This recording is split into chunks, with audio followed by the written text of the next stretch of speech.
Boa noite. Tudo bem? Olá, tudo bem, Marcelo? Como é que vai? Tudo bom? Muito, Ajeitando aqui. muito trabalho? Então, retomando, né, os atendimentos presenciais, a gente voltou em maio. E eu acho que o trabalho hoje, né, ele acabou tendo mais de um significado na nossa vida, né? Tanto na maneira de trabalhar, na forma de trabalhar, na reinvenção e eu acho que até no papel mesmo, né, de nós como médicos sermos líderes da nossa história e também na vida dos nossos pacientes. Então tem sido um momento, acho que de muita importância, né, esse retorno das atividades. Bom, Juliana, obrigado. Então, eu, em primeiro lugar, já queria te apresentar as pessoas que já estão entrando na nossa live. A gente já tem 30 pessoas que entraram junto com a gente. Maravilha. Então, a Juliana Neiva é uma dermatologista das mais conhecidas do Rio e do Brasil. É uma pessoa que estuda de noite, que estudou no exterior, que dá aula, que gosta de ensinar, o que é muito bonito, que não guarda para si. Esse é o verdadeiro médico, é aquele que divide o seu conhecimento e você, parabéns por isso.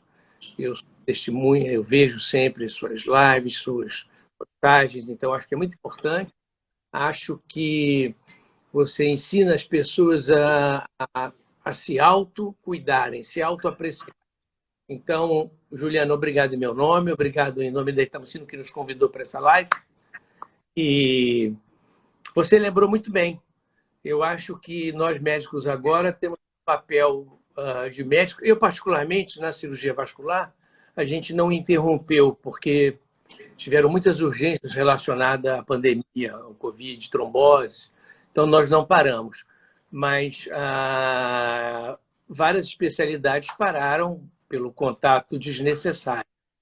E vocês agora estão voltando. E eu acho que você agora voltando, e até me dizer, assim, para começar, uma curiosidade que eu tenho, que é uma conversa que a gente frequentemente tem em casa e entre amigos, as pessoas estão com ar cansado.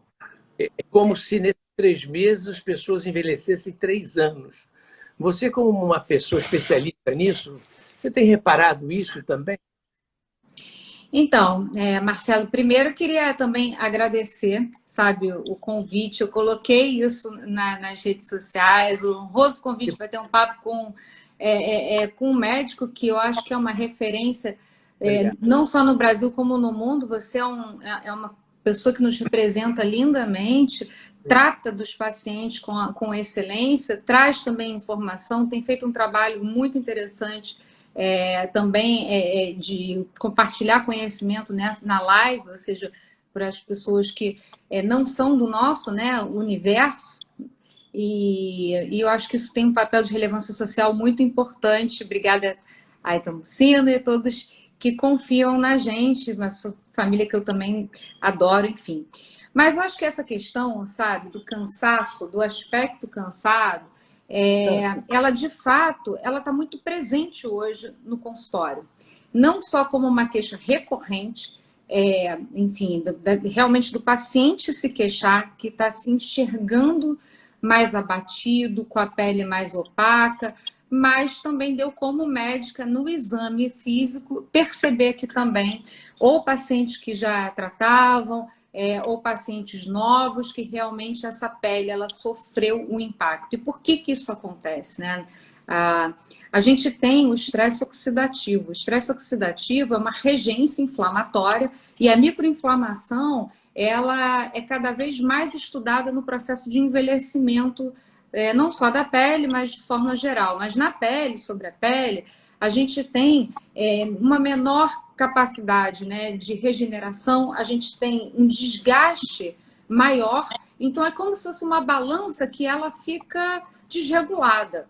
E isso, né, pode ser muito facilmente visto. Essa percepção ela é popularmente conhecida como uma falta de vios. Por quê? Porque chega menos oxigênio, então a pele ela é menos nutrida, ela tem uma renovação celular mais morosa, e esse estresse oxidativo, ele acaba com essa microinflamação, há um consumo maior do colágeno. O colágeno é uma proteína grande de sustentação e ela está inserida na derme, né? A derme, ela é a segunda camada da pele, é uma camada onde a gente tem como se fosse um colchão, né? Tem a água, que é muito importante, tem as fibras elásticas, ela tem uma estrutura importantíssima dentro do acolchoamento da pele e dessa sensação mesmo de uma pele, sabe, com mais vigor, com mais resistência.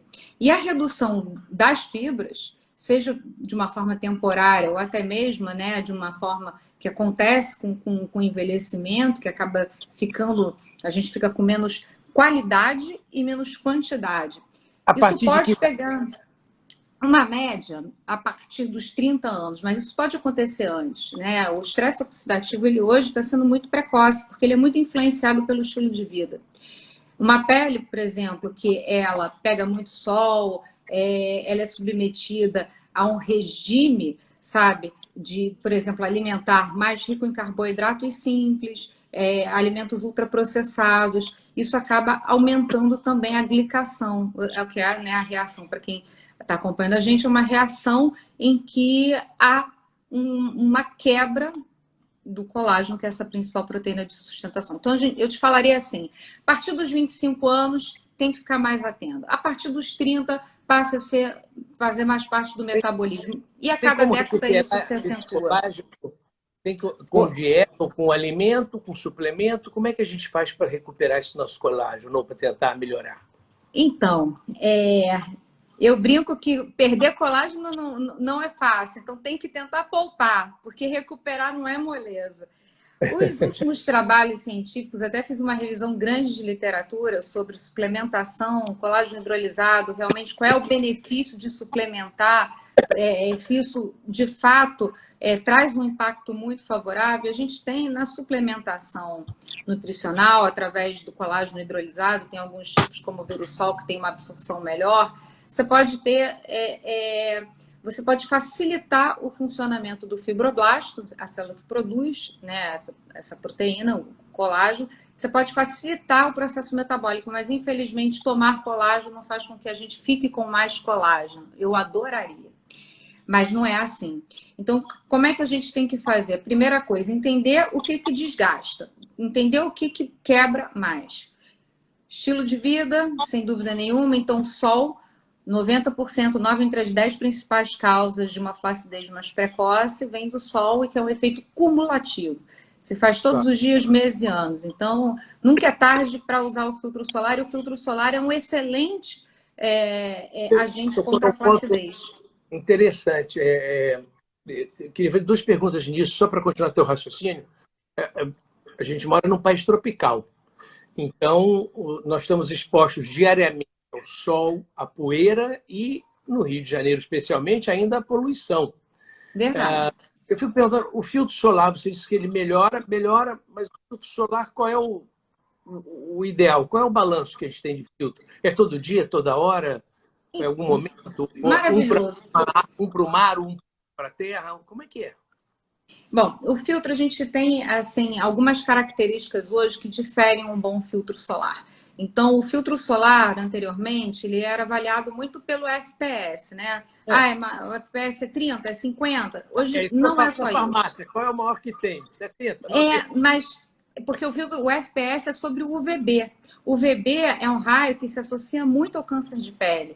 Então, ele é super importante. Mas, na verdade, o bom filtro solar ele tem que ter uma proteção anti-UVA, que também está mais presente quando tem maior luminosidade. E o anti-UVA, ele, no Brasil, ele é medido mais ou menos através de 1/3 do UVB. Então, o filtro solar, por exemplo, 70, a gente coloca aí 1/3 para UVA. Ou ele também pode ser visto em cruzes. 3, 4 cruzes, uma boa proteção anti-UVA.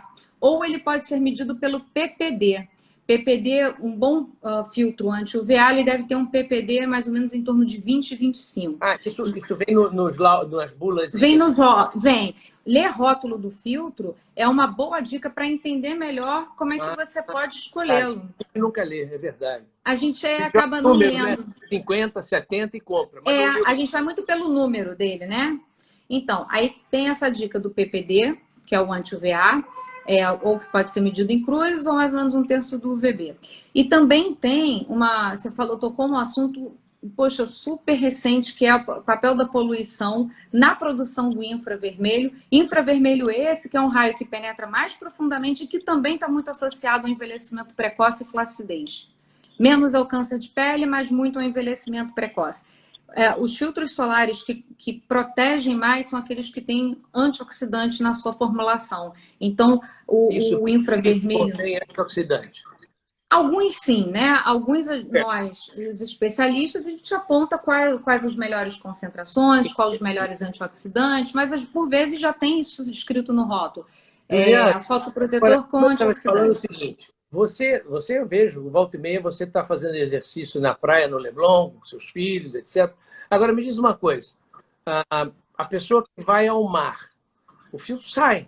A pessoa como eu, por exemplo, sou ciclista, eu pego vento e sol. São dois filtros diferentes ou eu uso o mesmo filtro de quem vai à praia? Qual é a dica? A dica é a seguinte, o filtro, para quem faz atividade ao ar livre, ciclista, você acaba suando, você tem toda uma proteção, você não pode ter um filtro que te arda os olhos, sabe? Então, um bom filtro, ele tem que, para o atleta, ou para quem pratica uma atividade ao ar livre, como essa que tem o vento, que tem um contato muito grande, né, com o sol, você tem que ter esse cuidado de não arder os olhos. Quanto à resistência na água, não existe filtro solar à prova d'água. Existem filtros com uma média generosa de um filtro resistente à água é de mais ou menos 80 minutos. Então, para você garantir que o filtro ele vai ser eficaz, mesmo que ele tenha seja um filtro com uma maior aderência e uma maior resistência mesmo, sabe? A umidade, você deve reaplicá-lo. Para você garantir, você tem que reaplicá-lo. E no mar você falou 80 minutos, quer dizer, você deve se possível, de hora em hora, reaplicar seu filtro. Quer dizer, você vai pecar por excesso, mas nunca vai estragar a sua pele. Porque na praia, além do vento e do sol, tem o reflexo da areia, que a luminosidade é muito forte, né? Aumenta muito. E no mar também acontece, né, bastante. E ainda tem outra coisa, que é o calor. O calor também, a sensação térmica, é um grande provedor do infravermelho, aquele raio que o sol, né, através da sensação térmica, mas a poluição também, como eu falei, é uma das fontes importantes, mas acaba que resfriar a temperatura também da pele é uma outra dica além do fotoprotetor. Então, também tentar evitar momentos de muito calor, sabe? Você é ciclista, então, possivelmente, você já tem essa preocupação. Você deve fazer um exercício cedo, né? Num horário mais cedo. E a gente usa um protetor de bastão que é moda entre os ciclistas. Não sei... fácil de reaplicar. Hã? É mais fácil de reaplicar até. É fácil de reaplicar e ele não é como aqueles leitosos que escorrem. Esse bastão ele fica mais para quem está suando o tempo, 2 horas suando. Eu acho o bastão uma excelente opção, inclusive até para o esporte aquático. Mas só tem que ter cuidado para essa questão da área do redor dos olhos, para que não arda os olhos. Então, eu diria que assim, uma média, vamos colocar 1h30? Você falou 1 hora, está perfeito, mas é muito difícil alguém, de fato, conseguir interromper a atividade para fazer de hora em hora. Mas se fizer de 1 hora a cada 1h30, em dupla camada, porque quando você coloca o filtro também, a eficácia dele depende muito do modo de aplicação. Então, a quantidade do filtro vai impactar se, de fato, esse filtro ele está protegendo.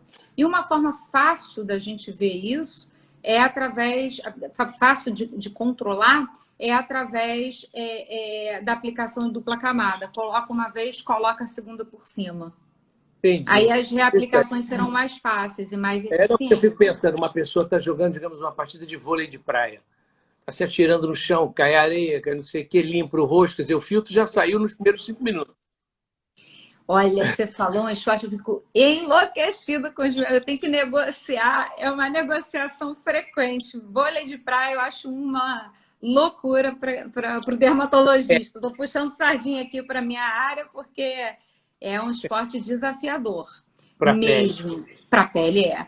Agora, um truquinho para quem está em muito contato com a areia é ter o spray da água termal. Porque ao invés de, sabe, você resfria a temperatura, você evita de espalhar mais areia, então pode ajudar.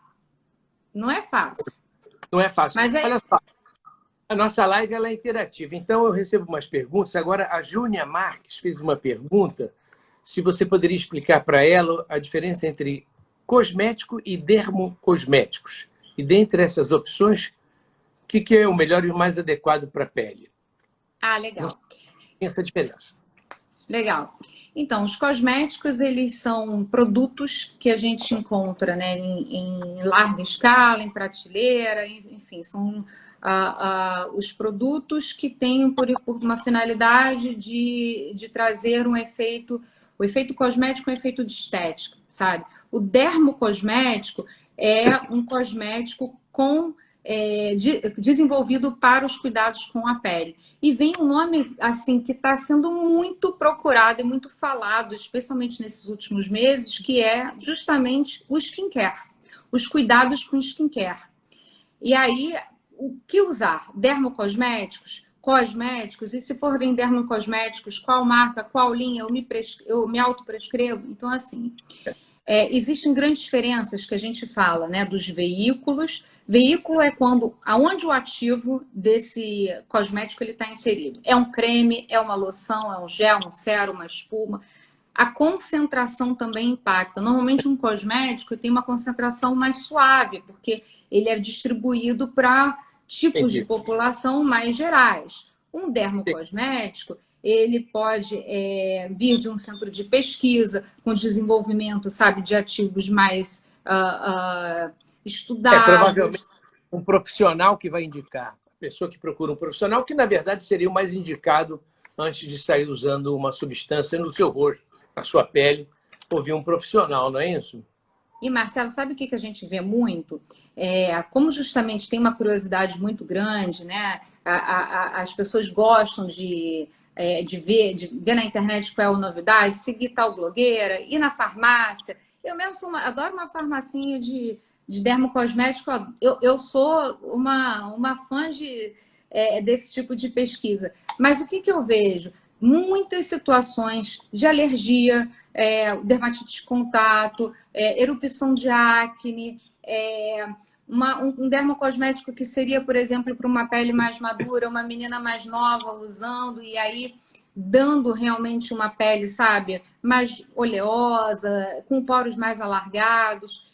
E por vezes gastando-se muito mais dinheiro, porque você quando compra por impulso, ou porque a embalagem é bonita, ou porque o cheiro do cosmético é agradável, ou porque tal consultor indicou uma linha inteira, o sabonete, a loção tônica, a loção adstringente, sabe?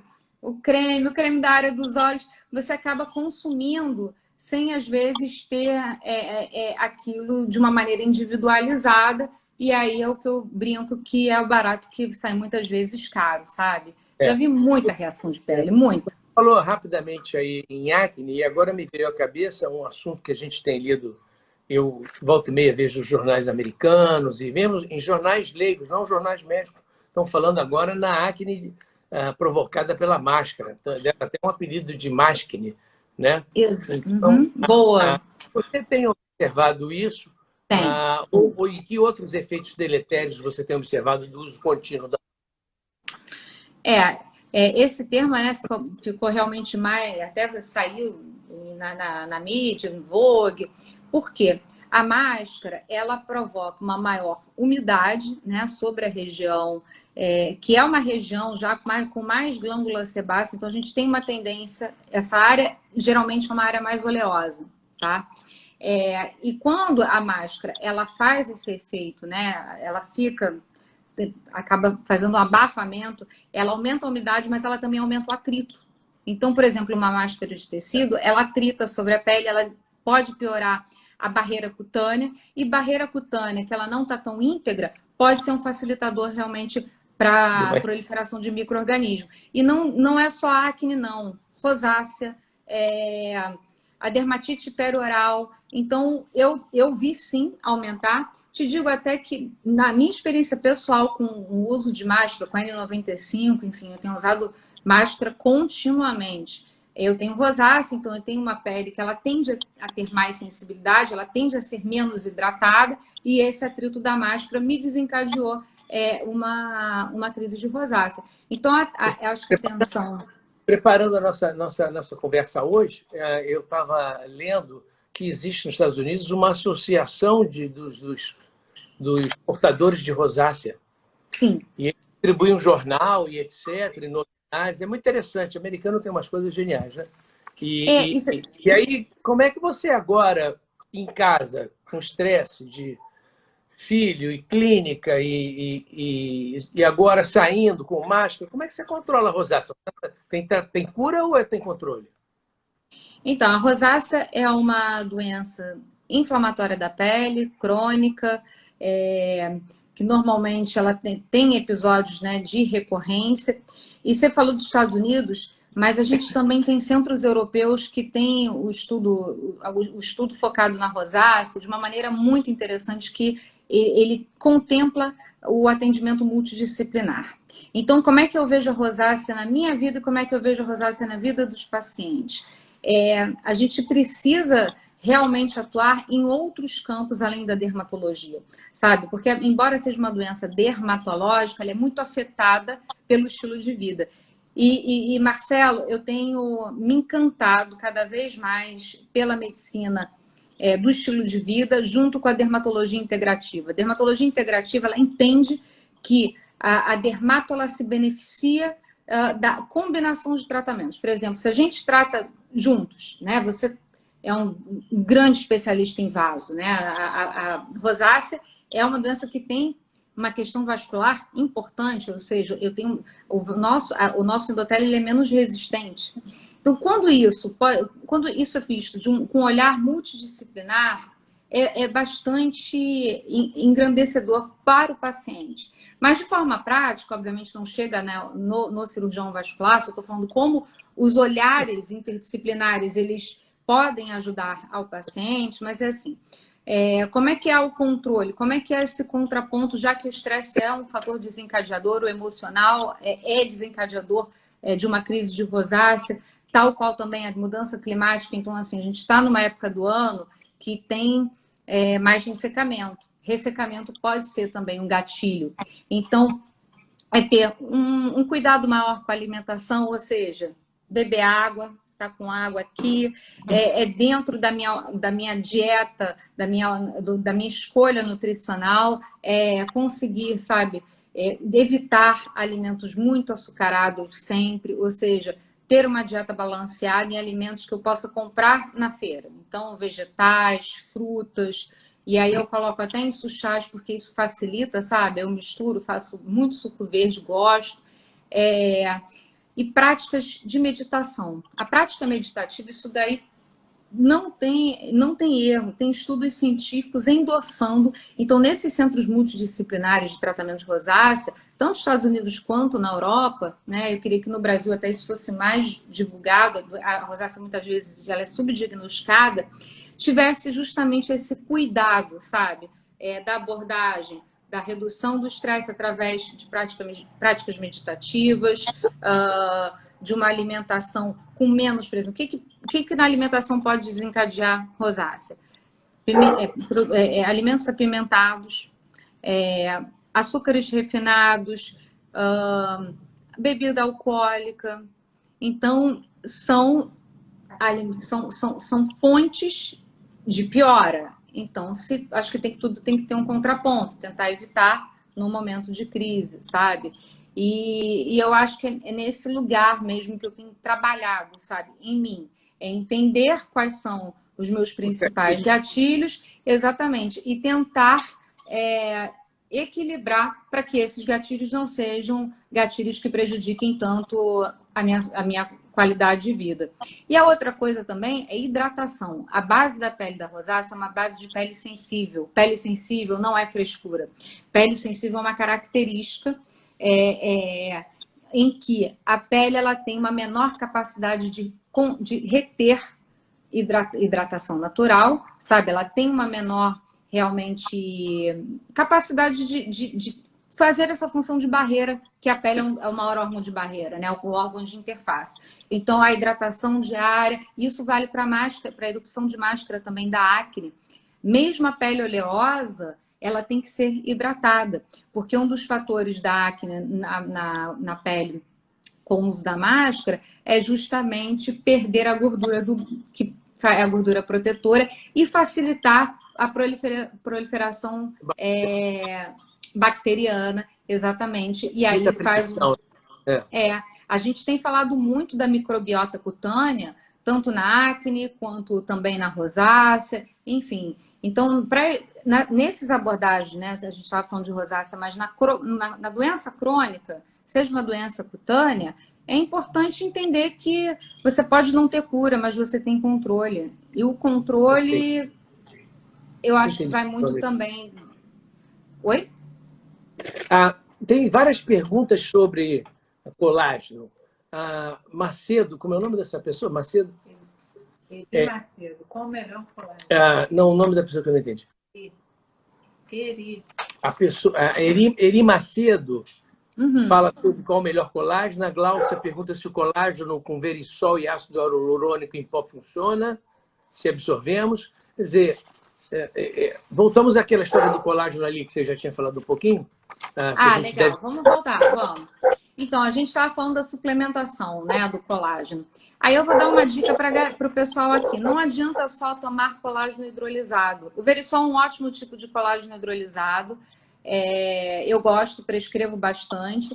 Mas aí vai uma dica boa. Quando você associa, por exemplo, colágeno hidrolisado com a vitamina C e com silício orgânico, você tem um pool, uma combinação de micronutrientes que vai... Isso vem pronto ou tem que mandar fazer?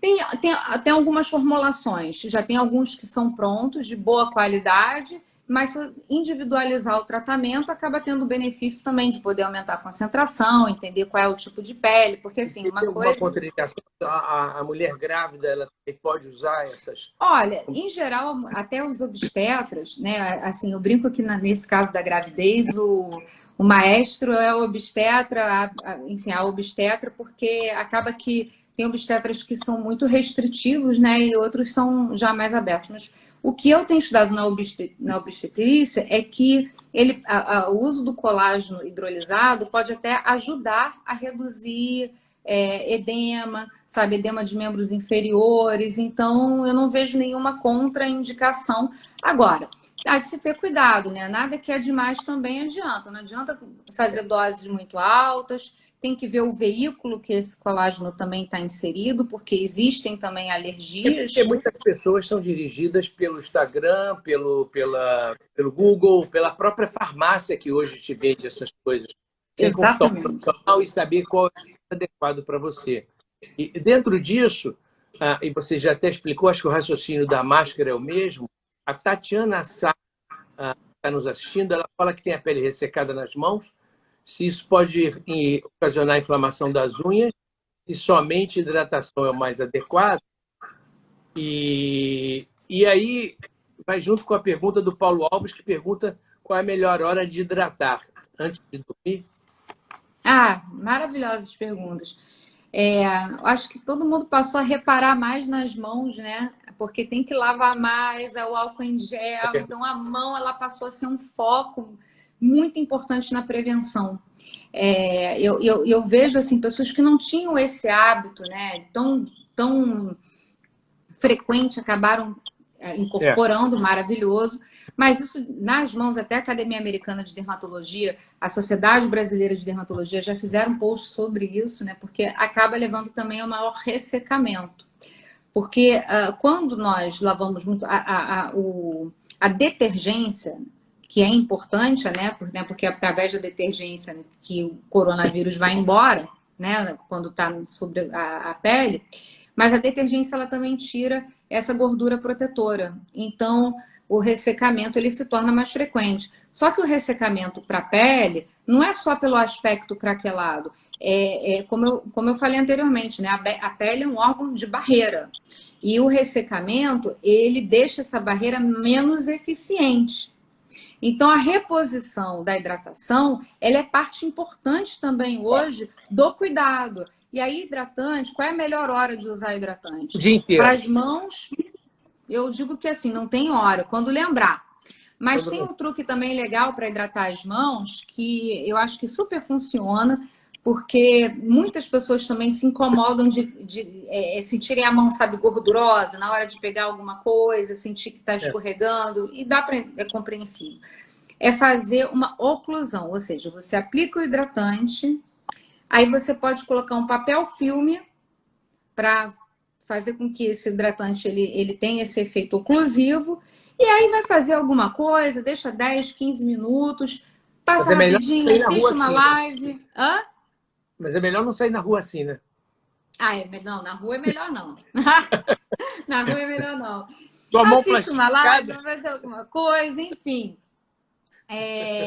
E aí, quando viu, já passou o tempo, e aí já fez um papel de hidratação muito bacana. Às vezes também no home office, coloca assim o hidratante, passa nessa direção, porque aí vai incomodar um pouco menos a palma da mão. Agora, a hidratação, por exemplo, se ele se referiu à hidratação facial, se tiver que escolher uma hora do dia, a melhor hora seria à noite, porque durante a noite a gente tem um contato maior, né, com produtos de skincare. Tem um fator, Juliana, até que você podia falar da hidratação à noite, eu acho ela ainda bastante importante, porque nós, no Rio de Janeiro, a maioria das pessoas que eu conheço dormem com o ar-condicionado ligado, que o mecanismo do ar-condicionado é retirar a umidade daquele ambiente. Então, a tendência é ressecar mais a pele no ar-condicionado. Então, à noite você vai sofrer ainda, né?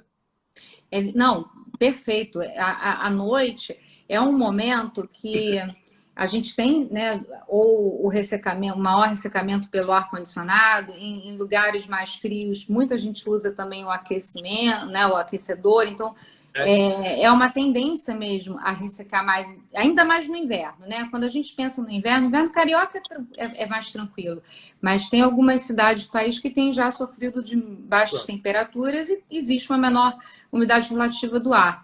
Então, quando a gente usa à noite um hidratante, aí alguns ativos bons de hidratação, por exemplo, para a pele do rosto. Eu gosto muito do ácido hialurônico fracionado, ele é interessante. Eu gosto da combinação, por exemplo, do alfa-bisabolol com a vitamina E. Isso tudo são produtos comerciais ou a pessoa tem que fazer? Tem produtos comerciais, sabe? Tem mas produtos quando manipulados. Não faz igual a mão, não enrola o filme não, né? Não. Aí não. Aí não. Aí sabe o que dá para fazer? Que também é o maior sucesso, o pessoal adora, é colocar aquela, sabe, umas máscaras máscara mesmo que parece o hidrogel. Sei. Já viu? Então, aí a minha dica porque as escuras normalmente tem carvão ativado que está super na moda no skincare. Mas eu acho legal, acho que só tenham realmente um gel suave, um hidrogel suave, não tenha ativo irritativo, não seja perfumada, não tenha uma coisa muito diferente, e aí coloca o hidratante e coloca a máscara. Você sabe que, enfim, agora, né, eu pelo menos não estou viajando, mas a minha rotina sempre foi de fazer muitas viagens para congressos, enfim, ou trabalho, ou lazer. Eu sou uma pessoa que eu gosto de viajar e acaba que a gente sempre busca, né, dentro da nossa especialidade, esse tipo de recurso em termos até mesmo de ganho de conhecimento. Então, sabe o que eu fazia, o que eu faço no avião? Uma viagem de longa duração, eu coloco aquela máscara de hidrogel. Não tem o menor problema, eu deixo 10 minutos e tá boa a história. Reconhecidamente, o avião é uma das causas de doenças respiratórias e de trombose venosa, porque você também desidrata no avião. Muito, porque eles, para terem a temperatura que fora do avião é menos 50 graus, para ficar aquilo a 21, eles têm que tirar muita água. e acaba que você chega... Muitas pessoas falam, eu tenho alergia a avião, porque a pessoa não compreende, na verdade, que ele está com a garganta ressecada, com as mucosas todas ressecadas, com a pele ressecada, por um voo para Londres de 11 horas, tal, uma coisa assim. Boa dica essa da máscara, vamos adotar, hein? Todo mundo adotar isso. Agora tem uma pergunta aqui da minha cunhada querida, que está gravidinha, a Micaela. Ela pergunta se tem tratamento eficiente para estria, se a gente já consegue sumir com as estrias. Um beijinho para a Micaela, lindíssima até. Então, para as estrias, o melhor tratamento é prevenção. Então, a gente tem, nas grávidas, assim, períodos que tem maior suscetibilidade ao surgimento das estrias, né? Eu acho que, assim, o primeiro foco de atenção para a grávida tem que ser a mama, bem no início da gestação, porque é onde o estiramento de pele acontece de forma mais precoce. Depois, mais ou menos, entre a 20ª e 24ª semana da gestação, o útero dobra de tamanho. Então, é quando a barriga tem maior, normalmente, né, em média, um efeito tensor maior. Ou seja, porque a estria aparece mais, quanto mais tensionada for a pele, maior a chance da ruptura da fibra elástica. Então, prevenção, hidratação, tentar manter o ganho de peso de acordo com aquilo que foi estabelecido pelo obstetra dentro da tua, né, biofisiologia, enfim, isso é bem importante, beber água. E se já tem tratamentos muito mais interessantes do que há 5 anos atrás. Estria sempre foi muito... Tratamento da estria, para mim, ele sempre foi um pouco frustrante, sabe? Hoje em dia, eu acho que ele está um pouco melhor. A gente consegue ofertar, sabe, uma melhora com menos desconforto do que antes. Mas quanto mais cedo for feito o tratamento, ou seja, cedo para a estria, quando a estria é mais vermelha, quando a estria não tem atrofia, ou seja, ela não entra na pele, a estria branca, ela já é uma etapa mais avançada, então o esforço é maior. Mas eu tenho várias pacientes que tiveram bebês e que já vêm cuidar porque você não tem uma restrição, por exemplo, né? A menos que seja algo muito individual, mas aos lasers, aos tratamentos de renovação, que aumentam, inclusive, a produção de fibra elástica de colágeno. Isso você vai fazer esse laser, então, depois acabou a gravidez, o neném nasceu, a pessoa permaneceu com aquela estria, não sumiu, aí você vai, então, tratar com laser isso. Exatamente, porque durante a gestação a gente tem restrições quanto a ativos, né? Existem ativos permitidos, obviamente, a gente já trata. A gente até falando da hidratação, uma dica que serve para a estria, mas também serve hoje para a gente, é fazer uma hidratação que eu brinco tripla. É a hidratação pré-banho, agora no inverno, a pele está mais ressecada, enfim... a hidratação pré-banho ela pode ser feita com óleo de semente de uva. O óleo vegetal é um óleo que ele não vai ter restrição para grávida, ele não tem restrição para pessoas mais atópicas. E é bem interessante para evitar que a água quente aumente o ressecamento. Durante o banho, existem hoje sabonetes, Marcelo. Aí é puxado, né? Mas pelo menos a quebra de temperatura. Mas existem sabonetes que têm uma tecnologia chamada Sindet. A tecnologia Sindet é uma tecnologia com menos detergência. Ela tem um pH mais fisiológico. Então, o sabonete Sindet, que aí tem vários hoje no mercado. Vende em farmácia. Mas também agora tem até às vezes escrito no rótulo. Sabonete Sindet, porque a gente tem várias marcas hoje que fazem, já fazem. Desculpa, eu não entendi. Sabonete o quê? Sindet. Vou escrever aqui. Sindet. Legal, legal. E aí a gente pode escolher, tem algumas marcas, né, que a gente pode usar no banho, inclusive. E aí, depois do banho, até 3 minutos depois do banho, você sabia que a nossa pele ela absorve muito mais o hidratante? Então, essa hidratação tripla, muito mais, até 3 minutos. E aí, respondendo a pergunta da Micaela, da estria na gravidez e como prevenir no pós-parto, são essas condutas todo mundo pode usar. E deve. Aproveitando, então, que estamos nesse caminho, já veio a Tatiana Sete e perguntou, e a celulite? Qual o melhor tratamento atual para a celulite? Bom, celulite é multifatorial, né? A celulite ela tem uma questão genética, ela tem uma relação também aí entra também a parte da inflamação. A celulite também tem uma questão de microinflamação. Não é relacionada com o sobrepeso, mas o sobrepeso normalmente acentua a celulite, porque muda um pouco a distribuição da gordura corporal. A gente também tem, né, o edema, ou seja, quanto mais inchado, quanto pior a nossa drenagem linfática, mais tendência a ter celulite. Então, quanto mais sedentário, quanto menos água beber, quanto mais sentado fica, quanto mais açúcar comer, maior a tendência a ter celulite. E o afinamento da pele também. Então, envelhecer, quanto mais fina a pele, também maior tendência a celulite aparecer. O envelhecimento da pele, ela também é um causador de celulite. Então... Juliana, Oi? Aproveitando que você está falando disso, tem duas perguntas que eu falo rapidamente para você. Eu acho que é ligado ao fato de você ter falado que também tem rosácea. O Grigory fala, do you drink coffee? Yes. Aí a pergunta é, who doesn't?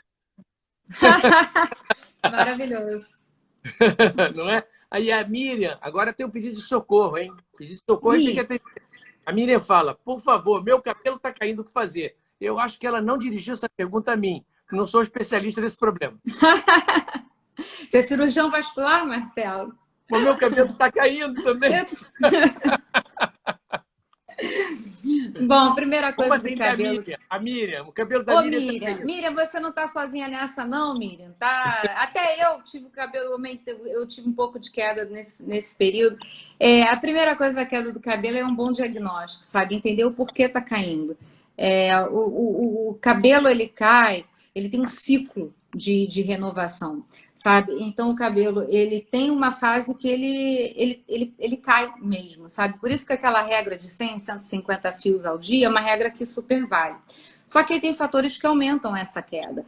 Aí entra o estresse, fatores nutricionais, ou seja, deficiências de vitaminas, como vitamina B12, como vitamina D, a deficiência do zinco, a deficiência de ferro, ou menor estoque de ferritina. Nos homens é comum, eu escuto falar, meus amigos que não são calvos, mas que estão ficando, de usar asterida, minoxidil, essas coisas também se usa no público feminino, ou isso é uma coisa só para os homens? Usa. Então, primeira coisa é descobrir o que está causando. É uma queda androgenética, né? Uma queda, ou seja, a gente tira os fatores nutricionais, hormonais, não tem hipotireoidismo, não é estresse, é genética. E aí, na genética, o hormônio masculino sobre o folículo, ele geralmente dá o afinamento. Então, a finasterida, ela acaba inibindo a ação desse hormônio, né, do derivado do hormônio masculino, nessas regiões dos folículos pilosos. E na mulher, a dose tem que ser maior.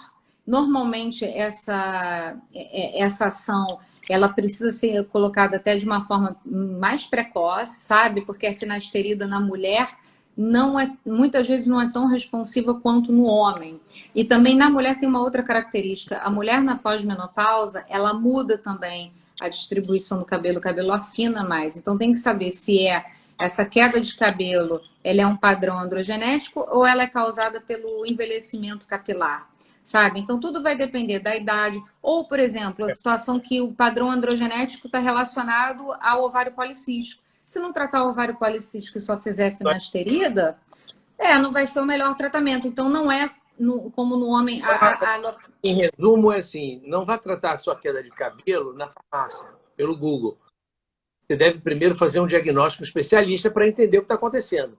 Exatamente, porque você sabe que o minoxidil... Você acaba gastando dinheiro, às vezes à toa, ou se tratando de uma maneira errônea, né? E às vezes acaba mesmo postergando um diagnóstico que podia ter sido feito mais precoce, instituindo um tratamento que podia também ser mais eficiente. O minoxidil, por exemplo, se for um efluvio telógeno agudo, ele pode acentuar, porque no primeiro mês, uma porcentagem dos pacientes eles têm mais queda. Então, não é que não seja um bom medicamento, mas isso tudo tem que ser compartilhado e avaliado para ver se vai ser a melhor alternativa para esse caso. Então, a gente tem dentro hoje da avaliação do cabelo, sabe, a tricoscopia, a gente tem inúmeros outros recursos, inclusive o exame de sangue eu acho bem importante para a gente fazer sempre para conduzir melhor uma queda de cabelo. Olha, tem uma pergunta agora que você tem que responder, viu? Essa pessoa aqui, vou dizer o nome dela depois, ela pergunta assim, mas e o tratamento para celulite? Ela chama Beth Neiva. Ai, tem que... É minha mãe, gente. Minha mãe prestigiando a live. Obrigada, minha mãe maravilhosa. Super companheira. Então, celulite tem que tratar de forma multifatorial. Assim, como a celulite é multifatorial, tem que tratar com algumas abordagens. Então, beber mais água, drenagem linfática, tecnologia, porque, como eu disse anteriormente, tem microinflamação, pode ter um componente de flacidez, gordura localizada no local. Então, quando a gente combina técnicas, e aí a tecnologia, na minha opinião, tá, faz diferença, junto com a atividade física, junto com aquilo que promova a saúde, sabe? Eu acho que a promoção de saúde alinhada à estética, ela é fenomenal. Celulite, ela acomete 90% das mulheres adultas. É uma porcentagem alta. Então, a maior parte das mulheres vai ter celulite em algum grau, em algum momento. Então, vai depender também do grau. Hoje até a gente usa os bioestimuladores, Marcelo. O ácido polilático, a hidroxiapatita de cálcio. Se tem muita fibrose, se é uma celulite com muita retração, pode também nos ajudar. Então, os injetáveis, hoje, eles também têm sido usados para celulite.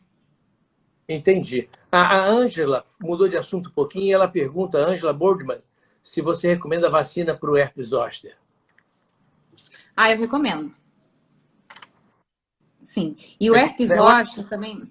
Todos os médicos é um consenso, mas não? Não, sem dúvida, acho que é importante fazer. E o herpes zoster também tem uma relação muito grande, né, com a baixa imunidade. Então, é bem importante saber o que causou o herpes zoster. O herpes zoster não é como o herpes simples, que existe uma recorrência. Há uma Ainda tendência, que também... no momento de baixa imunidade, ele se aflorar. Então, a pessoa tem que, se possível, vacinar. Não é isso? Exatamente. Olha só, tem mais uma pergunta aqui da Denise Amorim, que pergunta sobre, não sei se dá para a gente falar, um bom hidratante para as mãos. Específico, não sei. Tem. Você sabe que tem? O hidratante, eu gosto de hidratante para mão, eu gosto quando ele é mais cremoso, ele não é tão fluido, porque o veículo vai facilitar a penetração. Existem marcas que eu acho que a gente pode falar mais de uma, não tenho nenhum conflito de interesse com elas, mas eu acho que a Sdim, ela tem um bom hidratante para as mãos. Gosto também do hidratante da linha Cicaplast, que eu acho que também entrega uma hidratação interessante. Existe um da Profuse, que é uma linha que se chama Hydra Deep também. Então, assim, ceramidas. Quando você for escolher um produto para a área das mãos, o que tem ceramidas, o que tem o ácido hialurônico em partículas fracionadas, a vitamina E, eu acho bem interessante a gente usar esses recursos para manutenção da barreira cutânea. Entendi. Olha só, agora a gente ainda tem 10 minutinhos de conversa, não sei se você podia falar para a gente de que tem de novidade em termos de anti-aging. O que a gente pode fazer agora para tentar não envelhecer tanto, pelo menos na aparência, né? Bom, eu acredito muito na combinação nas técnicas combinadas, né? A pele, ela não envelhece só pela pele. A pele envelhece porque o osso fica mais poroso, porque o músculo ele tem uma capacidade menor de um efeito antigravitacional, então a gente tem uma flacidez muscular. Existe hoje que se estuda muito, que se chama deflação. A deflação é a mudança da distribuição da gordura. Aí a gente está falando da gordura facial. Então, tem áreas, por exemplo, que a gente perde mais gordura, por exemplo, aqui, com uma frouxidão ligamentar. A frouxidão do ligamento, hoje, é um foco importante no combate da flacidez. Eu não gosto muito de abordar flacidez hoje entendendo que seja só por causa da pele, sabe, Marcelo? Eu acho que quando a gente faz justamente esse entendimento de que eu preciso fazer um tratamento tridimensional, acho bem interessante. Aí eu posso falar a combinação de técnicas como ultrassom microfocado, com o laser erbium, que é um laser de renovação, o tratamento intraoral. Uma pergunta da própria Tatiana, que está aqui comigo, e ela fala assim... Beijão para Tati, querida. Beijão. Ganhou beijão. Pode explicar como funcionam os equipamentos tipo laser, luz pulsada, fotona? Então, posso. Maior prazer. Então, eu falei então do ultrassom microfocado, faz pontos de coagulação na face do músculo, a 4,5 milímetros embaixo da pele, então tem um efeito antiflacidez. O fotona é uma estação de laser que a gente trabalha com 2 tipos principais de laser, que é o erbium, totalmente diferenciado, uma tecnologia que a gente consegue fazer intraoral. Ele aumenta o fluxo de oxigênio intracelular, então ele aumenta a taxa de renovação celular, ele aumenta com isso também a produção de colágeno e ele faz com que a pele ela faça uma renovação mais acelerada. A luz intensa pulsada é um foco, é uma energia luminosa que ela é absorvida por cromóforos como a melanina e a hemosiderina. A melanina, no pigmento acastanhado, a hemosiderina, né, o pigmento do vaso. Então, por exemplo, para uma pele, que ela é uma pele com uma flacidez, mas ela é mais manchada, ela não tem uma profundidade alta, então ela não o foco da luz pulsada não é a flacidez, sabe? A gente também tem técnicas hoje como os fios de PDO, que tem menos cruência, tem um tempo de recuperação mais rápido. PDO. Fios de PDO. Fios de PDO. Então, são fios de tração, de sustentação. Ajudam na sustentação, mas com muita delicadeza. Então, isso é aplicado na pele? É aplicado na pele. É aplicado na pele. Microagulha, mínimo downtime, ou seja, tempo de recuperação mínimo. E a gente também tem a técnica do MD Colds, que é a técnica do ácido hialurônico, em pontos de sustentação. Hoje, a palavra preenchimento, ela meio que caiu, sabe? Preencher, volumizar, não individualizar o tratamento, não está com nada. A gente faz um plano de ação para que fique o mais discreto possível, entendendo dessa frouxidão ligamentar. Eu já vi muitos acidentes ou empregos errôneos que são catastróficos, hein? Nossa, quando dá ruim mesmo, né? Olha só, a Denise Obeide te pergunta que ela tem o filho dela, que o pai é calvo, os avós eram calvos, se existe algum exame, ele já está com 30 anos ficando calvo, o que ele pode fazer? Ele certamente tem uma alopécia que vem genética, né? Possivelmente uma alopecia androgenética. O tratamento mais precoce para ele vai ser o melhor, porque se ele já está sentindo que o fio está afinando, uma dica para perceber se está tendo uma calvície mais cedo é o afinamento e a diminuição de volume. Então, ele vai procurar ajuda, se ele já não está com um grau mais avançado, a chance dele ter repilação é muito grande. Nos primeiros 2 anos de início de tratamento, num grau 1, grau 2, é muito bom. Minoxidil, finasterida, não? E pode ser o minoxidil com a finasterida, pode ser o microagulhamento, pode ser a mesoterapia, pode ser o LED. Hoje a gente tem algumas possibilidades, mas sem dúvida nenhuma a finasterida ou a dutasterida ainda são os tratamentos de primeira escolha. Interessante. Olha só, nós temos uma pergunta aqui da Vânia Palmeira, que se a ginástica facial adianta alguma coisa contra o envelhecimento. Poxa, Vânia, queria tanto falar que sim, mas eu não vejo nenhuma comprovação científica para endossar isso. Eu acho que assim, uma técnica contra o envelhecimento indireta é se conectar, sabe, com a atividade física, seja ela qual for, com o bem-estar, com técnicas de relaxamento. E se, por exemplo, a ginástica facial for uma coisa que te deixe nessa sintonia, vai ser bacana. Agora, com o estudo científico, infelizmente, eu não consigo...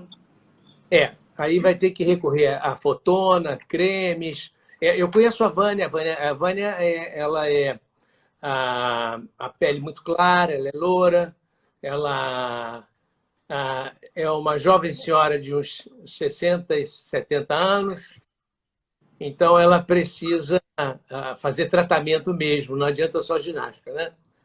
Pegar um pouquinho de sol, cuidado. É isso aí, usar antioxidantes, antiglicantes, ativos com efeito tensor. Então, tem muita coisa bacana. A gente, na dermatologia, sabe, a gente hoje consegue oferecer tratamentos minimamente invasivos ou pouco invasivos que entregam um resultado interessante. Muitas vezes não substitui uma intervenção cirúrgica, mas... A pessoa não pode esperar que com 70 anos vai voltar a ter o rosto de 20, né? Então, eu acho que para a Vânia para de fazer careta que não vai melhorar nada, né? E também, né, quanto mais assim a gente pensa, eu vou voltar 20 anos atrás, às vezes o rosto de 20 anos atrás nem era o mais bonito, nem estava na melhor fase da vida, né? Tem que curtir cada fase. E os resultados que eu sinto muitas vezes, que são os mais errados, são aqueles muito imediatistas, sabe? Aquilo que a pessoa quer enxergar que mudou naquele momento. Não trata há 20 anos, mas quer mudar no primeiro momento. Não tem como. Aí não é muito difícil colocar um monte de injetável e encher de toxina. Agora, vai trazer mais juventude? Vai dar qualidade de pele? Então fica essa pergunta, né? Acho que a gente realmente tem que ter um tempo, né? Olha, antes de eu me despedir de você, a gente ainda tem uns 3 minutos, mas tem uma pergunta interessante da Júnia Marques, se você recomenda micropigmentação labial. Olha, se o pigmento for vegano, se o profissional for experiente, né? Se tiver realmente uma técnica mais delicada, eu não vejo problema. O problema que eu vejo é que tem muita gente fazendo micropigmentação de uma maneira muito artificial, tatuando, sabe, fazendo tatuagem, nesse caso seria de mucosa, ou então fazendo uma coisa, sabe, muito artificial para contorno do lábio. O lábio, com os anos, ele vai afinando. A gente muda, sabe, o arco do cupido, tem um distanciamento maior da ponta do nariz para o vermelhão do lábio, então... Não, e aparece que as mulheres chamam de bigode chinês, não é? Sim, aqui também tem... Isso trata como? Você sabe que o melhor tratamento hoje para o bigode chinês não é só injetar aqui, é sustentar aqui. Ah, entendi. Levanta a pele assim. Sustentar terço médio. É um tratamento de excelência para o bigode chinês. Não fumar também. Tá vendo? Olha só, temos 1 minuto e meio. Eu queria aproveitar para agradecer você que gastou, eu sei que você é muito ocupada, 1 hora nesse bate-papo. Adoramos, muito informativo. A ideia da nossa live é sempre ser informativa para as pessoas. Há muita confusão na mídia sobre as coisas certas, então eu acho que é o momento da gente pegar um bom profissional como você e falar a coisa certa. Então, eu agradeço meu nome, em nome da Itamucino, de você participar, gastar seu tempo aqui.